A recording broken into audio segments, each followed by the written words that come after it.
Y veis ya en pantalla los resultados de lo que fue ayer la segunda vuelta de esas elecciones presidenciales en Guatemala. Hay muchos detalles que va a haber que analizar.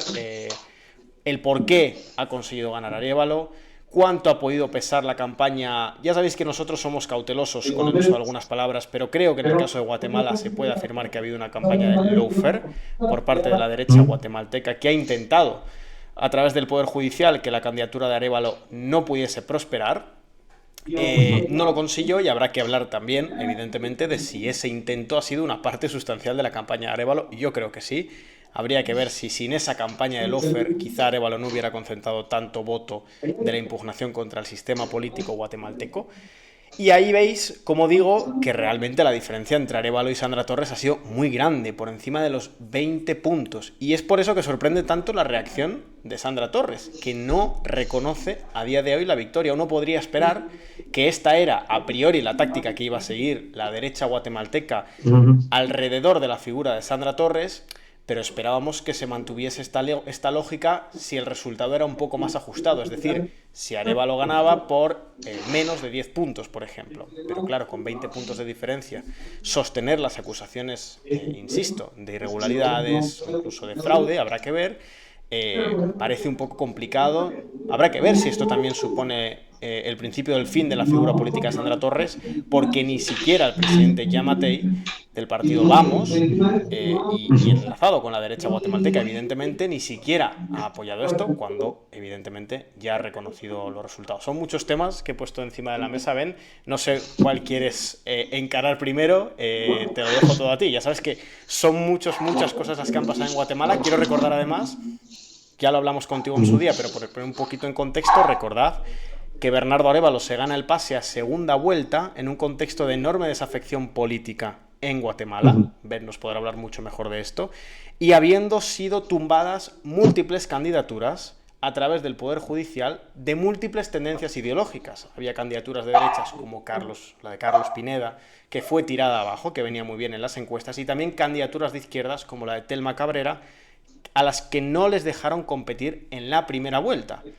Todas estas candidaturas compartían un elemento en común, que era que impugnaban la alianza de poder histórica entre distintos partidos políticos de la derecha de Guatemala que tenían una relación muy íntima entre ellos y con los aparatos estatales, burocráticos y judiciales de Guatemala. La única de estas candidaturas que no consiguieron tirar fue la candidatura socialdemócrata del Movimiento Semilla, y fue la que al parecer capitalizó una parte de ese voto de descontento y logró quedar segunda en la primera vuelta y por tanto ganarse el derecho a esa segunda vuelta, y a partir de ahí comenzó, como ya sabéis, la campaña de lawfare, primero con la acusación de fraude y después con la acusación de irregularidades por una cuestión de firmas del partido.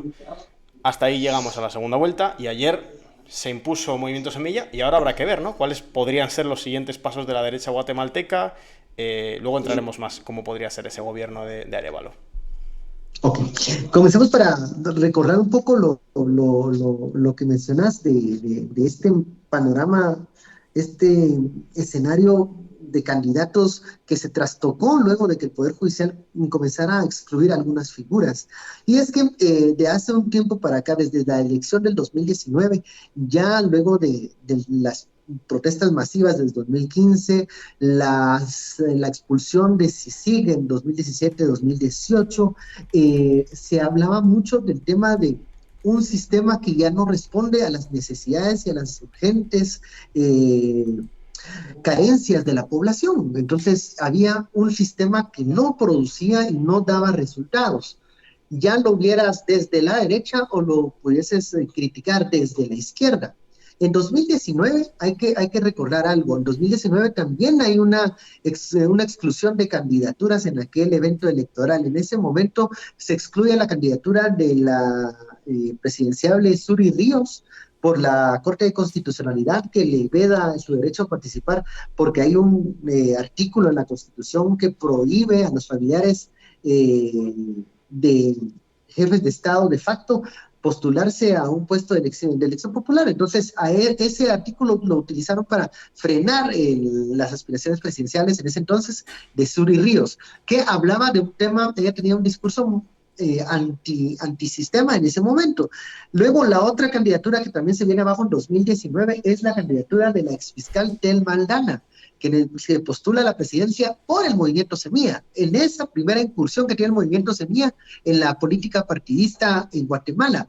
En ese momento a la ex candidata, a la ex fiscal y que quería ser candidata del movimiento Semilla, pues le sacan un caso de una venta de un edificio por una supuesta sobrevaloración y con esto no le permiten darle un finiquito que sería el documento para poderla inscribir como candidata presidencial. Movimiento Semilla se queda sin figura presidenciable, sin embargo logra una bancada de 6 diputados en el Congreso de la República. Pero ojo, en esa elección, en donde se expulsa y se excluye a Suri Ríos y a Telma Aldana, queda un voto huérfano para presidente. Y ese voto huérfano se traslada en ese momento a una candidatura incipiente que era la de Telma Cabrera con el Movimiento de Liberación de los Pueblos, y queda en un sexto, quinto lugar, si mal no recuerdo, pero recobra mucho protagonismo. Hay que decirlo ahora, que el Movimiento Semilla en esta elección 2023, que sí pudo tener un candidato presidencial, que fue Bernardo Arévalo, el Movimiento para la Liberación de los Pueblos, incluso que se quedó sin candidatura presidencial, porque también excluyen a Telma Cabrera en esta elección, pero el mismo partido deja de existir porque no logra alcaldías ni tampoco logra llevar a ningún diputado al Congreso de la República. O sea, también fue uno de las víctimas de esta exclusión de candidatos que en algún momento en 2019 incrementó, digamos, el apoyo que tenía porque el Movimiento Semilla no tenía candidato presidencial, pero que en esta ocasión, ya con ellos, con un candidato presidencial y con la exclusión de Telma Cabrera, incluso el partido se queda huérfano y se queda sin ninguna diputación y sin ninguna alcaldía y termina de existir en el escenario político guatemalteco. Ahora, cuando llegamos al 2023 con estas candidaturas que quedan fuera, la de Carlos Pineda, la de Roberto Arzú y la de Telma Cabrera, se queda en la fila esperando tal vez este voto desafecto, este voto de personas insatisfechas con la democracia, encuentran en Bernardo Arévalo un candidato que no es parte del establishment político guatemalteco. Y eso lo catapulta el 25 de julio a la segunda vuelta que se realizó ayer. Lo catapulta, pero al mismo tiempo lo vuelve objeto de los ataques de este lawfare, como tú bien mencionabas, que inició un día después de que se concluyeron las elecciones de la primera vuelta aquí en Guatemala. Recordemos que cuando se realiza la primera vuelta, el 25 de junio, el 26 y 27, ya hay por un conteo, por actas irregulares, 9 partidos políticos. Llama la atención que de esos 9 partidos políticos, 7 partidos no logran representación en el Congreso de la República, pero aún así presentan impugnaciones en contra de la primera vuelta, y se comienza este tortuoso camino de contar nuevamente las actas. Se cuentan las actas, incluso el Movimiento Semilla recupera votos que se le habían perdido porque ellos no tenían fiscales de mesa en las mesas receptoras, en todas las mesas receptoras, y aún así no termina ese viacrucis del resultado de la primera vuelta, porque comienzan las acciones del Ministerio Público que trata de cancelar al partido Semilla por unas supuestas firmas pues de personas fallecidas y de algunos datos irregulares. En la campaña del Ministerio Público, campaña le digo yo así porque yo creo que eso fue lo que finalmente trascendió, le dio mayor perfil a Bernardo Arévalo. ¿Por qué? Porque Bernardo Arévalo no es un candidato que sea carismático o que arrastre multitudes, no es aquí en Guatemala le decimos pícaros de oro a estas personas que pueden pues concentrar la atención masiva de las audiencias. Él es un candidato muy moderado, muy calculado, con mucha calma, pero no es el gran orador.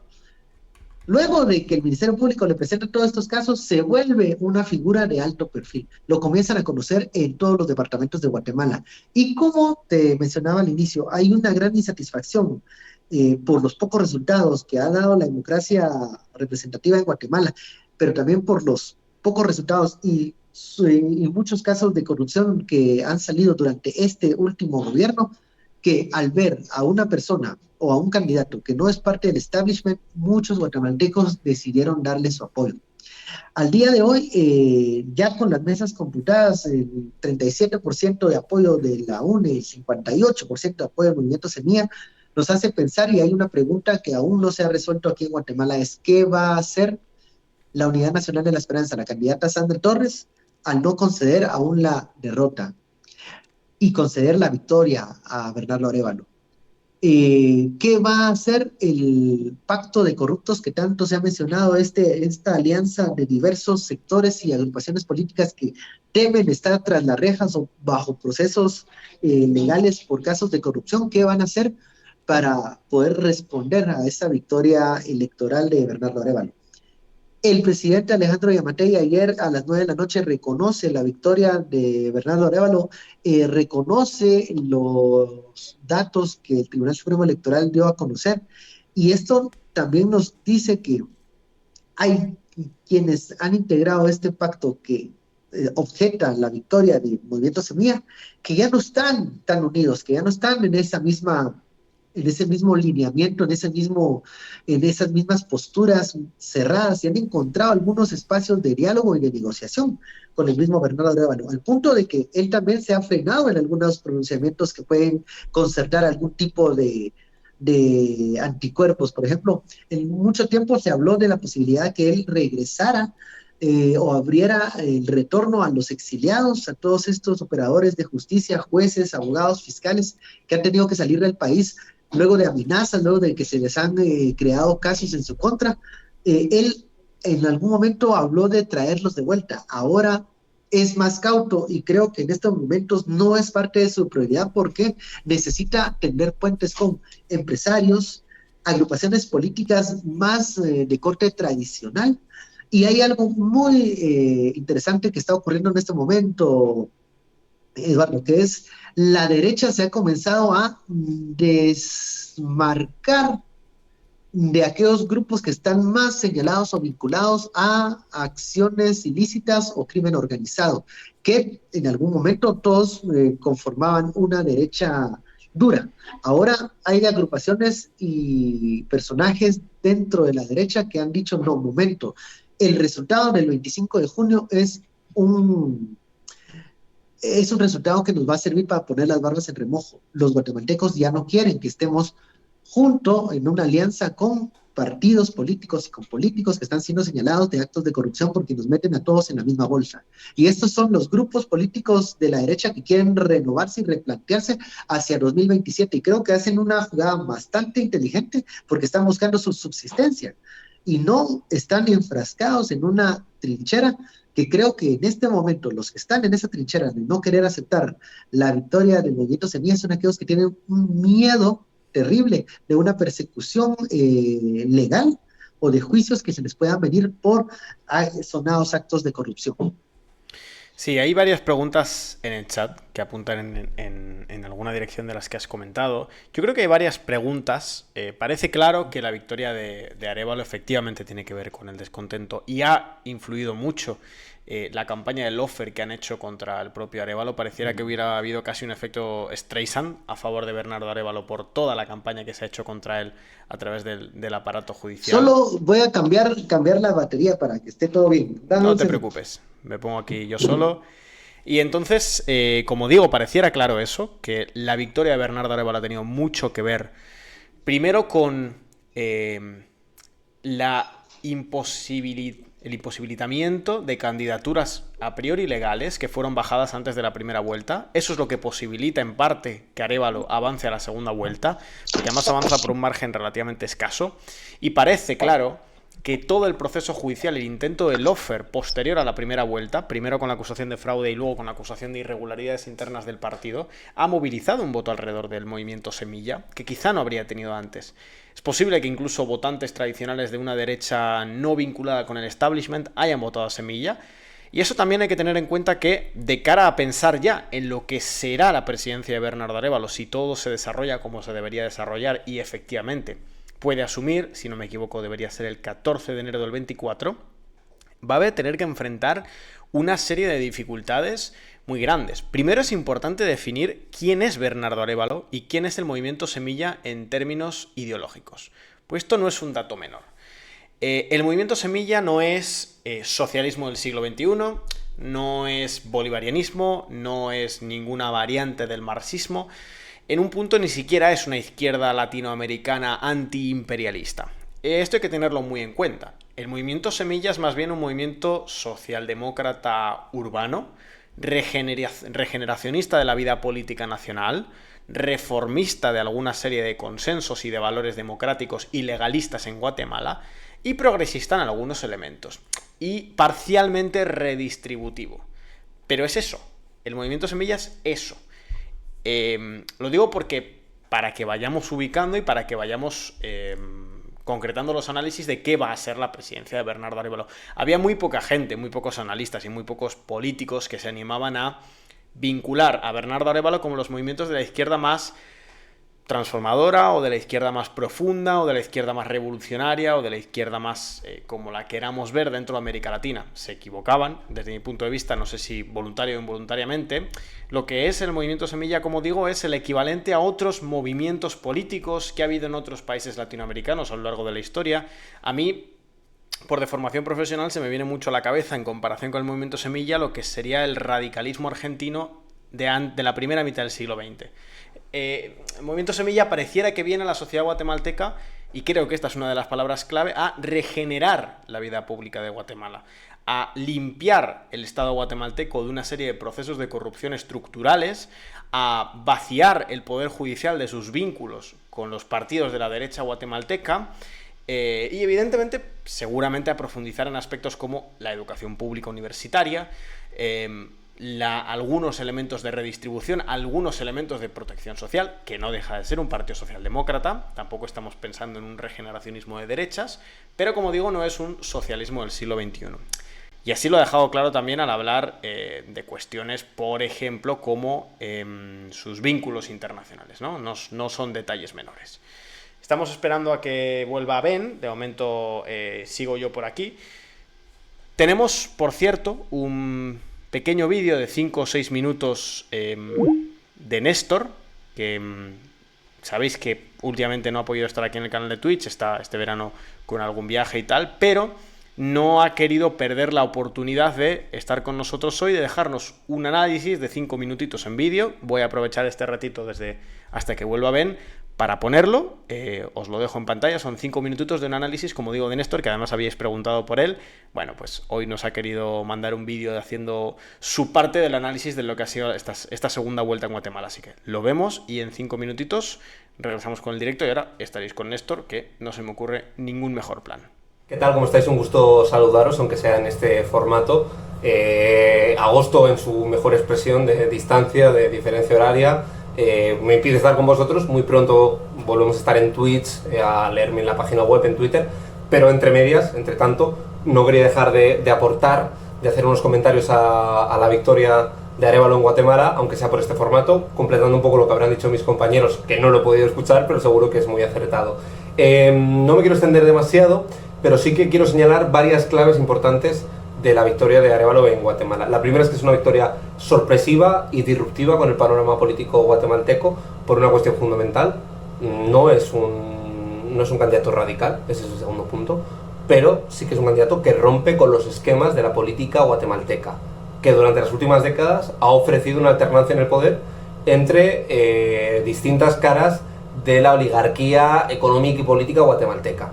No lo digo como una cuestión despectiva, sino como un hecho objetivo, ¿no? Tanto Yamatei como todos sus antecesores han venido de un entorno muy bien posicionado con los círculos económicos. Venían de hecho de ser empresarios del agro, del sector servicios, grandes tenedores de vivienda, etcétera, etcétera, etcétera, y con una visión muy conservadora en lo social. Era gente emparentada con el poder económico, que había tenido también siempre relaciones políticas, diputados, incluso con clanes familiares, ¿no? Y realmente Arévalo, con su programa político, que no es radical, pero es disruptivo, porque nunca habíamos tenido un presidente socialdemócrata, que es como se reivindica él, dentro de la política reciente guatemalteca, ¿vale? De las últimas décadas. Vamos con el segundo punto.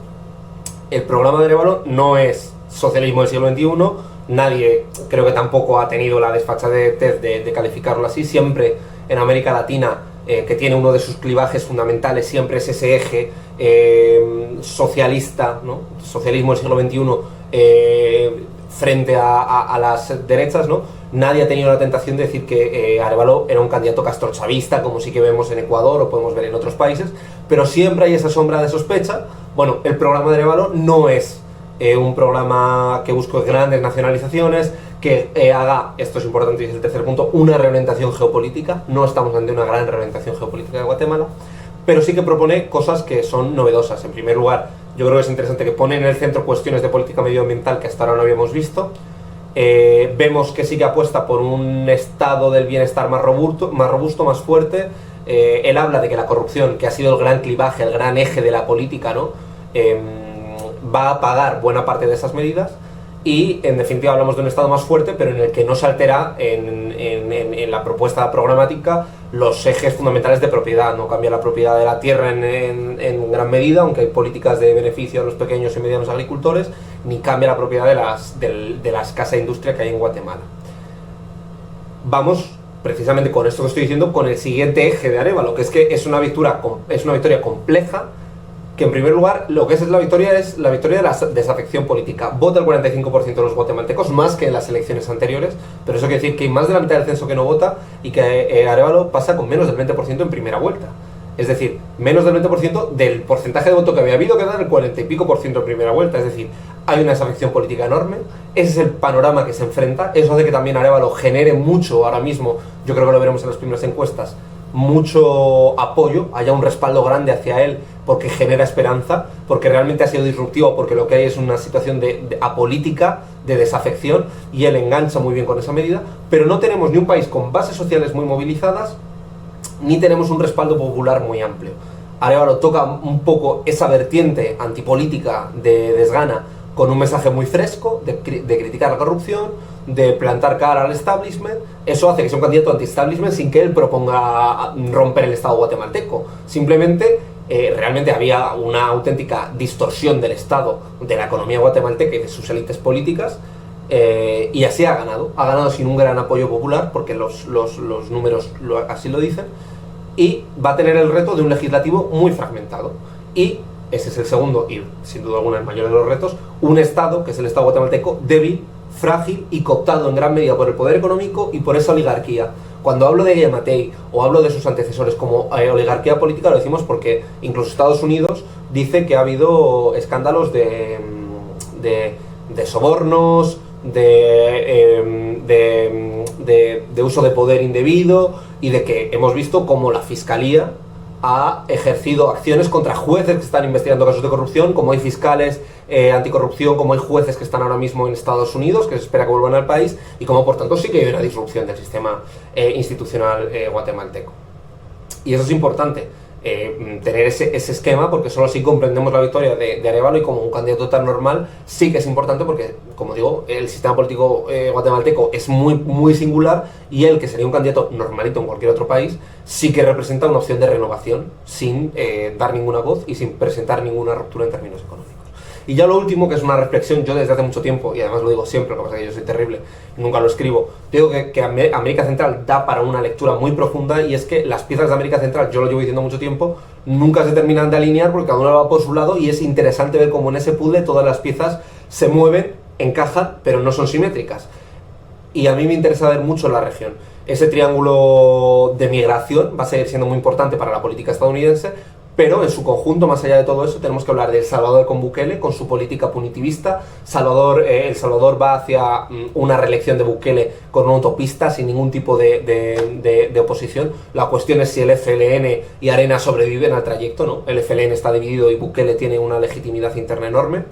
Después tenemos a Honduras con Xiomara Castro, que está sufriendo, se ha roto la coalición de gobierno con Salvador Nasralla. Entonces las tensiones que hay porque Libre puede ejecutar su programa de gobierno, consiga una mayoría, articule un programa para que tenga continuidad.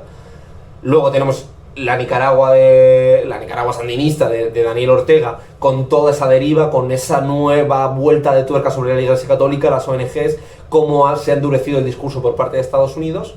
Y ahora tenemos a Guatemala en esta posición. Podríamos hablar de Belice, podríamos hablar de otros países, pero como digo, son piezas que cada una son apasionantes porque están viviendo procesos políticos muy intensos. Cualquiera de estos países, si hablamos en términos nacionales, están sufriendo procesos de transformación y de viveza política muy intensos, y es importante ponerles el foco por todo ello. No puedo decir mucho más, me encantaría poder seguir con vosotros el debate. Yo creo que he dado varias claves que espero que animen un poquito las intervenciones. Por lo demás, nada, vamos hablando más adelante y mañana comentamos la situación de Ecuador. Un abrazo. Ahora estaba muteado. Ahí hemos podido escuchar a Néstor. Mientras esperamos que vuelva Ben, que se terminen ahí los problemas técnicos. Ahí me está escribiendo, de hecho, que ya se podría. Ahí está. Vale, pues vamos a poner un momentito el vídeo de promo, ya sabéis, mientras consigo contactar con Ben. Un minutito y así volvemos y seguimos estando con Ben. Un momentito.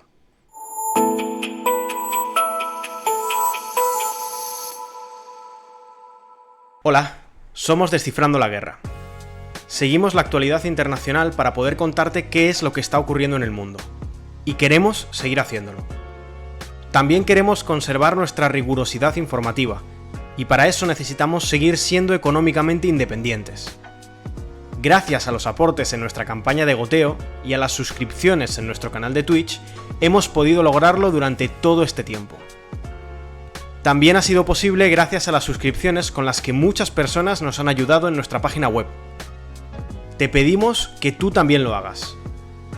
Al suscribirte a nuestra página web puedes acceder a múltiples ventajas como artículos exclusivos, un boletín semanal y seminarios. Ayúdanos a seguir contándote lo que ocurre en el mundo.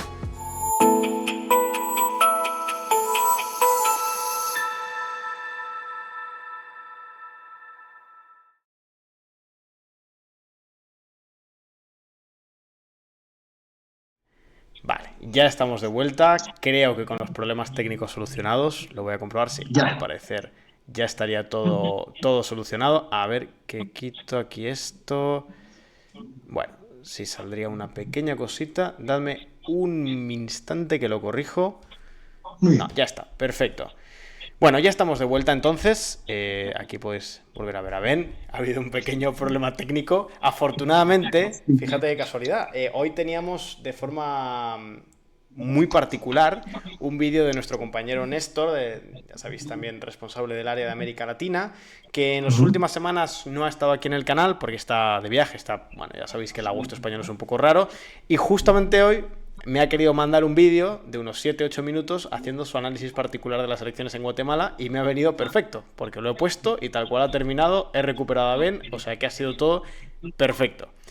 Estábamos hablando, Ben, quería pasar a comentar una cosita que es esto que veis ahora en pantalla, que es la composición del Congreso de Guatemala salida de las elecciones que coincidieron, las elecciones legislativas, con las elecciones de la primera vuelta. Y esto es un elemento muy importante. Hay que entender que si efectivamente todo procede como debiera proceder según la legalidad y Arévalo asume como presidente de Guatemala en enero de 2024, este será el Parlamento que se encuentre, este será el poder legislativo que se encuentre, con una mayoría claramente de la derecha. Así, para que lo entendamos rápido, veis ahí los 4 partidos que están en la parte superior, que son los que más representación tienen en el Congreso de Guatemala. Vamos, Semilla, UNE, Cabal, bueno, Semilla es el partido de Arévalo, y el resto, Vamos, UNE y Cabal, son los 3 grandes partidos de la derecha guatemalteca a día de hoy. Vamos es el partido del actual presidente Yamatei, UNE es el partido de Sandra Torres, la Unión Nacional de la Esperanza, y Cabal es ese partido que se presumía que debía pasar a la segunda vuelta, pero no lo logró.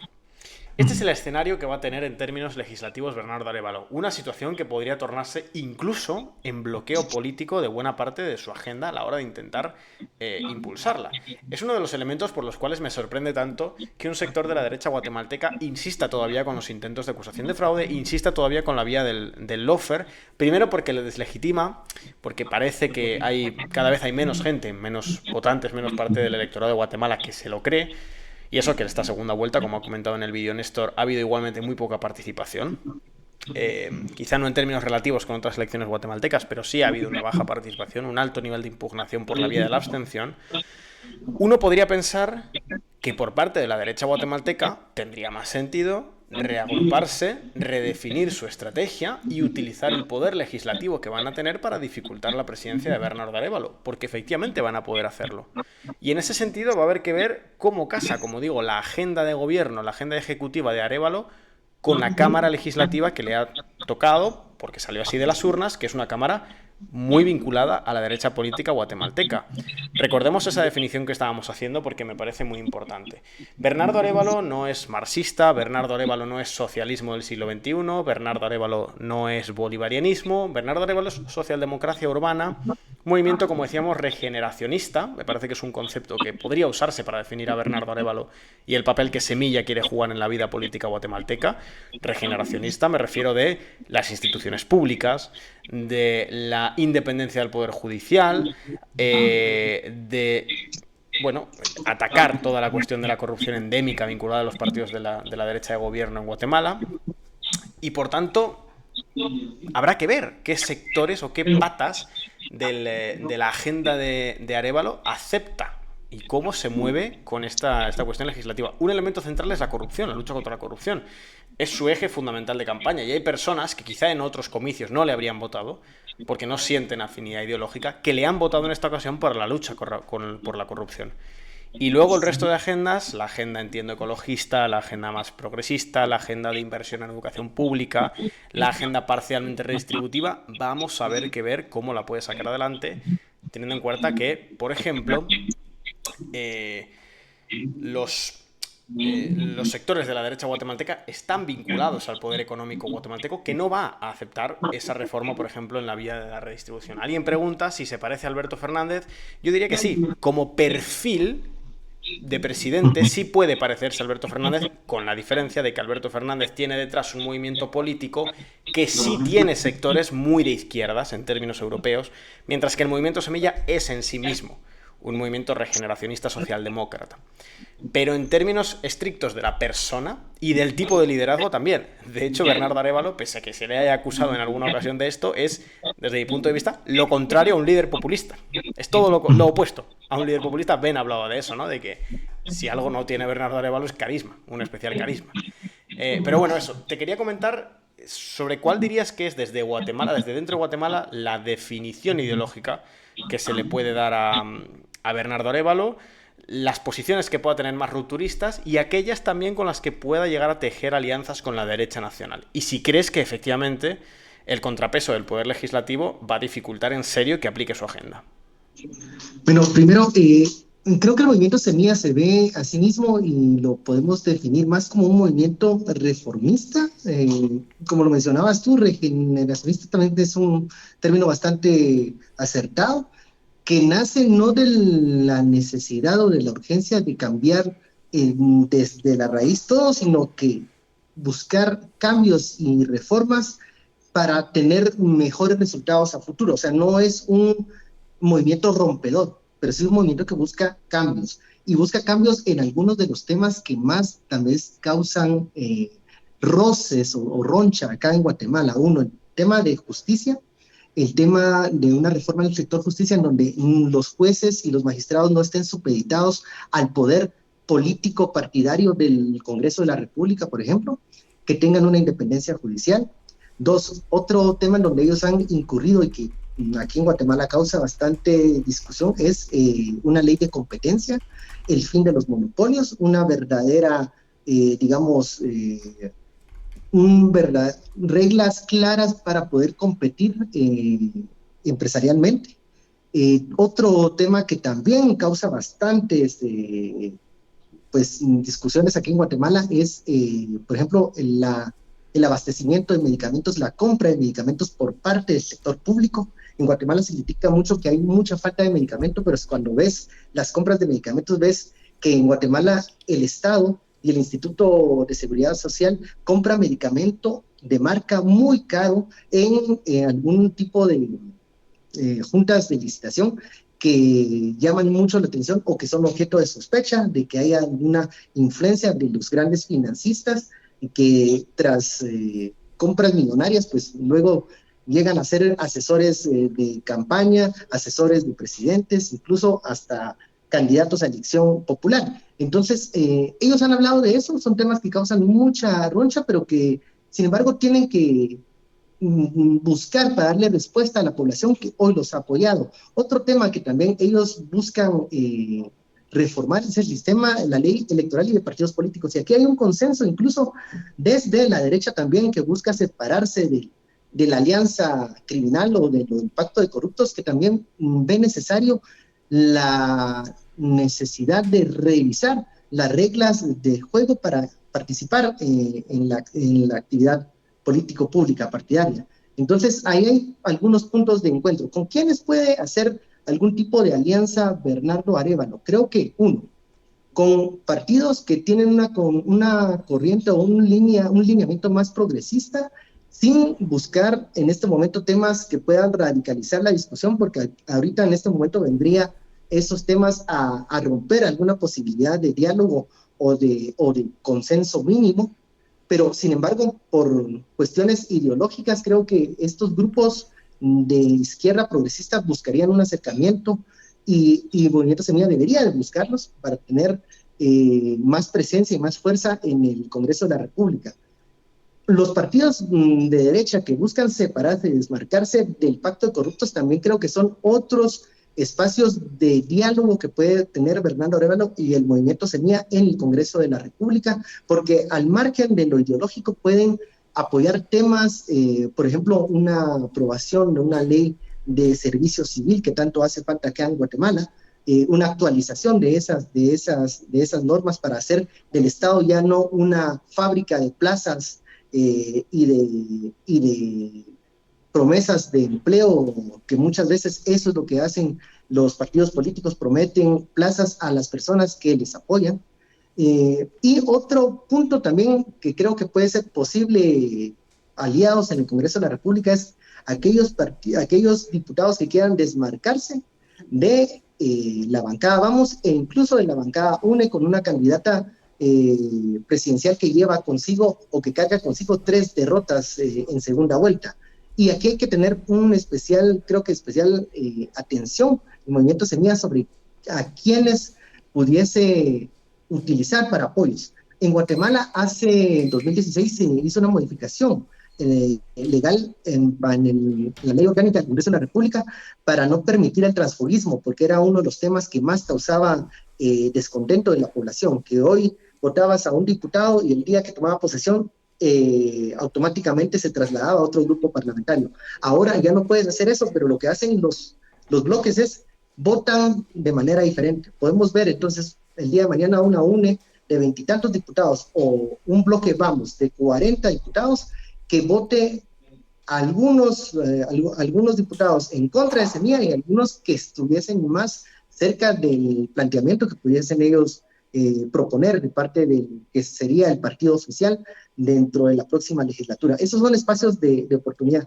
¿Con quiénes puede incluso hablar Bernardo Arévalo para obtener una gobernabilidad que le pueda permitir gobernar acá en Guatemala? Creo que dentro de la coordinadora de empresarios, que acá se llama CACIF, pues esta es una coordinadora que junta muchos gremios del sector privado organizado, puede encontrar algún tipo de recepción en el gremio financiero, en el gremio de comerciantes, más difícil en el industrial, pero creo que es momento que él abra estas puertas de diálogo, porque de lo contrario van a ser cooptados estas gremiales por grupos que van a querer vender una agenda de obstrucción en el Congreso de la República para no dejar avanzar lo que pudiese ser el primer año del gobierno de Bernardo Arévalo. Y no hay que ir tan lejos, hasta el 14 de enero, que es cuando van a tomar posesión estas nuevas autoridades. Ya este año, en septiembre, se presenta el proyecto de presupuesto que sería el del siguiente año, del 2024. Allí ya se van a dar las primeras batallas, porque en este momento hay una mayoría, una alianza oficialista dentro del Congreso de la República que puede dejar ciertos bolsones aprobados para la siguiente legislatura, que van a ser con dedicatoria, claro está, a los diputados de Vamos, a los alcaldes de Vamos, a todos aquellos que quieren llevarse algo en este momento y dejarle como una camisa de fuerza al gobierno de Bernardo Arévalo para por lo menos el 2024. Esas son las proyecciones de cuáles pueden ser sus posibles aliados. Yo creo que también un aliado que no debe de perder de vista el futuro gobierno es la calle, es la gente. Creo que tienen que tener una comunicación directa con la calle, directa con la gente, y esto es a través de redes sociales. Por eso te digo, lo que algunos líderes latinoamericanos han podido bien utilizar, las redes sociales para comunicarse directamente con sus bases, creo que eso lo tiene que adoptar el movimiento Semilla para poder decir en algún momento hay obstrucción en el Congreso de la República, es un momento de presión en las calles, es un momento de presión social, porque de lo contrario, si la ciudadanía se divorcia de lo que sea el futuro gobierno del movimiento Semilla, ellos van a tener muy difícil algún tipo de implementación o ejecución de políticas públicas, porque recordemos, no tienen tampoco experiencia en esto, muchos vienen de la academia, muchos vienen de sectores profesionales jóvenes, y eso los hace novatos, digamos, en esta selva política acá en Guatemala. Sí, quiero agradecer antes que nada a Scalius, que ha hecho ese regalo de sub. Ya sabéis que nos faltan esas 2 suscripciones para llegar al objetivo, ya estabas muy cerquita. Y te quiero preguntar, Ben, antes de despedirte, antes de dejarte libre, sobre la posición o las posiciones internacionales de Arévalo. Yo esta mañana estaba charlando sobre la victoria de Bernardo Arévalo en Guatemala y me daba la impresión de que su perfil era casi, en materia internacional, podría jugar el papel casi por una cuestión de personalidad y también de, en parte, la esencia de su propio movimiento político, jugar las veces casi de un canciller. En un momento le preguntan por la disputa sino-estadounidense y él rechaza tomar posición por uno de los dos bandos, apuesta por, no lo dicen esas palabras, pero por algo similar al multipolarismo. Y también cuando le preguntan por Venezuela y por Nicaragua, sabemos, recordad, por cierto, evidentemente, para quienes nos veis desde España, que sois la mayoría, evidentemente, que Nicaragua y Guatemala comparten región en Centroamérica y que, por tanto, las relaciones entre ambos países son relaciones importantes. Sabéis que Nicaragua tiene sendas polémicas con el gobierno de Ortega y, bueno, le preguntaron cuál sería su posición con respecto a los gobiernos de Venezuela y de Nicaragua y tampoco presentó digamos, una posición confrontativa. Más bien, es cierto que fue una respuesta muy rápida, habrá que ver cómo la desarrolla en mayor profundidad, pero la respuesta era una respuesta de lo más diplomática. Como, bueno, nosotros entendemos que no hay justicia social sin democracia y que no hay democracia sin justicia social, pero en ningún caso planteó nada que se le pudiera parecer a una confrontación. No sé si tú podrías explicarnos, a la luz de lo que ha sido la historia del movimiento Semilla y Bernardo Arévalo, cuál podría ser la posición internacional del movimiento Semilla en el gobierno y si podría, por ejemplo, jugar algún rol de mediación, por ejemplo, entre la comunidad internacional o entre la propia América Latina y el gobierno de Nicaragua, ha llegado el caso. Creo que la misma trayectoria de Bernardo Arévalo, tanto como lo que ejerció durante los últimos gobiernos dentro del Ministerio de Relaciones Exteriores, él es un diplomático y también ha tenido un desarrollo dentro de los temas de reconciliación y de resolución de conflictos del programa de Naciones Unidas, del PNUD, y lo transforma a él o lo perfila a él como una persona que no va a emitir una declaración que pueda convertirlo en algún tipo de partidario automático de alguna causa determinada. Por ejemplo, sí se le ha preguntado muchas veces, incluso algunas veces con alguna intención de dejarlo, agarrarlo con el paso cambiado, se le ha preguntado sobre Taiwán, sobre China continental, se le ha preguntado sobre la dictadura en Venezuela, sobre la represión en Nicaragua, y él hasta ha repetido una y otra vez que es respetuoso de las políticas internas de cada uno de los países, cada país es soberano, pero que también es importante en un concierto de naciones poder llegar a acuerdos mínimos para la convivencia democrática de los países. Esto quiere decir que por mucho que sean asuntos internos los que está pasando en Nicaragua, nos afecta a toda la región centroamericana el hecho de que hayan pues represión o medidas represivas en un país tan cercano como Nicaragua, incluso acá en El Salvador, en donde también se han dado algunos señalamientos en el tiempo que se mantiene de periodo de excepción en el vecino país, pues también se le ha preguntado a Bernardo Arévalo si en algún momento él ha tenido algún interés de replicar ese tipo de políticas acá en Guatemala, y ha sido muy diplomático en sus respuestas. Uno, que no puede él estar señalando las políticas internas de un país, pero que el reflejo de esa política en Guatemala pudiese traer problemas, pero que hay que aprovechar las cuestiones que son valiosas y que han dado resultados en otras democracias. Se mantiene en este punto, por ejemplo, hoy que el presidente Andrés Manuel López Obrador le envía un mensaje de felicitación a Bernardo Arévalo, hace hincapié en el presidente mexicano, en poder trabajar de manera conjunta por el tema de la migración irregular. Y lo que le responde Bernardo Arévalo es que agradece la felicitación de AMLO y reconoce que hay mucho trabajo que hacer por delante en cooperación en cuanto al tema migratorio, pero que él busca transformar la frontera no una frontera de muros, sino una frontera que una a la gente, que puedan ser puentes. Entonces, ahí ves una particularidad de este presidente que dentro del contexto de la región centroamericana, a ver, se ha hablado mucho que el liderazgo lo mantiene en este momento el presidente de El Salvador, Nayib Bukele, que ha sido incluso una figura que muchos políticos latinoamericanos quieren replicar en sus distintas poblaciones, pero también pudiese ser este canciller que pueda ser el interlocutor entre un Bukele, un Ortega, o incluso en algunos momentos con un Andrés Manuel López Obrador, que puede generar algún tipo de conflicto con alguna otra democracia, y eso le permite a él poder entrar y salir muy fácilmente sin tener que comprometerse con alguna de estas posturas. Incluso el hecho de que sea integrante de un partido que se cataloga a sí mismo como progresista, pero que en la práctica es más reformista que progresista, le permite poder sentarse con algunos interlocutores que tal vez con otro tipo de mandatarios o con un mandatario populista no pudiese tener un diálogo más sereno y moderado. Esta es la ventaja que tiene Bernardo Arévalo. Ahora, el problema es que hay muchos sectores que quieren resultados y que quieren compromisos y que quieren a un presidente que marque un elemento diferenciador. Y vamos a ver cómo él logra manejar esto y qué cintura política tiene para poder comprometerse con algunos sectores en donde él pueda ganar algo, y cómo puede desmarcarse sin tener que polarizar el ambiente o llegar a volverse un adversario de aquel sector o de aquel personaje con el que no quiera comprometerse. Este es el verdadero reto que tiene Bernardo Arévalo, y que creo que lo tiene por delante a la persona más calificada para poderlo hacer. Así que esperemos que dé buenos resultados.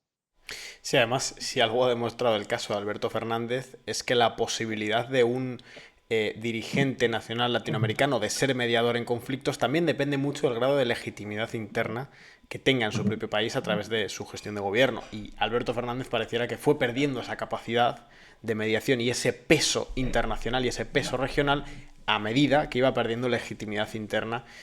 Y eso va a ser muy interesante estudiarlo con Arévalo. Te hago una última pregunta, te robo un poquito más de tiempo, que se me había quedado hasta en el tintero. Pareciera que de cara, ya esto es pensar muy a largo plazo, ¿no? Pero de cara a lo que sería el siguiente proceso electoral presidencial en Guatemala, entiendo que una de las principales promesas, no sé si explícita o como mínimo implícita, de Arévalo como presidente es asegurar un proceso que podría ser también su final como presidente, que sería que las candidaturas puedan efectivamente competir en la primera vuelta. Porque hemos hablado de que una de las cuestiones, uno de los elementos que posibilitó que Arévalo avanzase en segunda vuelta fue que se tumbasen candidaturas anti-establishment, anti-pacto, anti-alianza de las derechas, incluso algunas de esas candidaturas eran en sí de derechas. Entonces, entiendo que Arévalo, pese a las consecuencias electorales que eso pudiera tener en el largo plazo para su propio movimiento, se puede asumir que está al menos declaradamente dispuesto a cumplir con la promesa y que llegado el próximo proceso electoral, efectivamente el resto de candidaturas, también aquellas que han sido tumbadas, puedan competir. Creo que, a ver, Las ambiciones del Movimiento Semilla o la agenda que se plantea el Movimiento Semilla estará marcada en el éxito, depende cuánto quieran realizar en cuánto tiempo. Por ejemplo, para lograr una mayor, y él lo ha hecho específicamente el ofrecimiento de buscar un marco de participación política más democrático. ¿Esto qué quiere decir? No solo permitirle la participación a estos candidatos que fueron excluidos, sino buscar el fomento de agrupaciones políticas que tengan mayor representatividad. ¿A qué me refiero? En Guatemala hay un nacimiento y un deceso de agrupaciones políticas increíbles. En este momento participaron a cerca de 20 y tantos, 23 agrupaciones. De estas, más de la mitad van a tener que dejar de existir, pero en un año ya se vuelven a crear otras agrupaciones políticas similares. El problema es que no son representativas, porque como está marcada ahora la ley electoral de partidos políticos, son requisitos que tienes que tener un capital alto para poder cumplir estos requisitos. ¿Qué quiere decir? Representación en ciertos municipios, número de firmas de adherentes y firmas de afiliados. Todo esto se sabe fuera en corridos parlamentarios de que muchas veces se consigue con dinero. Estas firmas, esta cantidad de firmas, esta cantidad de adhesiones, la necesidad de tener presencia física en tantos municipios, se logra con dinero, pero no con una influencia o no con una generación de bases y de cuadros que puedan ser importantes en la toma de decisión de los partidos políticos. Entonces, una de las ambiciones que tiene el Movimiento Semilla es poder crear, fomentar y reformar la ley de partidos políticos con la idea de crear partidos y agrupaciones partidarias que puedan tener como centro a la base, al afiliado, al militante, y no al cacique o al comité ejecutivo como las personas dueñas de los partidos políticos. Esto le va a traer, si se logra, una gran resistencia de parte de la clase política tradicional que funciona en base al dinero supeditado al financiamiento privado de las campañas. Y dos, vería también pues una proliferación de candidaturas que tienen una narrativa similar a la del Movimiento Semilla. Con decirte un ejemplo, en este momento hay un proceso de conformación de una agrupación política que se llama Celeste, que es una agrupación política que se manifiesta y se califica a sí misma como de derecha, pero que busca romper con las prácticas negativas que la derecha misma ha implementado cuando está en el poder. Entre eso es, pues, competir con más partidos políticos y con más opciones y agrupaciones pluralistas, tener un diálogo y un debate con todas las fuerzas políticas del país. Esto lo hace interesante, pero a la vez, como te digo, va a haber una proliferación, si lo logra el presidente electo, una proliferación de agrupaciones que van a tener una narrativa reformista, regenerativa de la clase política y que van a buscar tener mayor acceso a espacios de poder o espacios donde se puedan expresar. Sin duda, va a ser como darse un disparo al pie, dirían algunos, porque puede hacer que sea poner difícil la participación de Semilla, pero sería un edificante para la democracia guatemalteca, porque tendríamos partidos políticos que pertenecen a la gente y no pertenecen a algún cacique o algún grupo reducido en el comité ejecutivo. Interesante, pero yo creería que si logran pocos avances legales en reformas de fondo, Guatemala estaría en unos 15, 20 años en un desarrollo político mucho más avanzado y más sólido.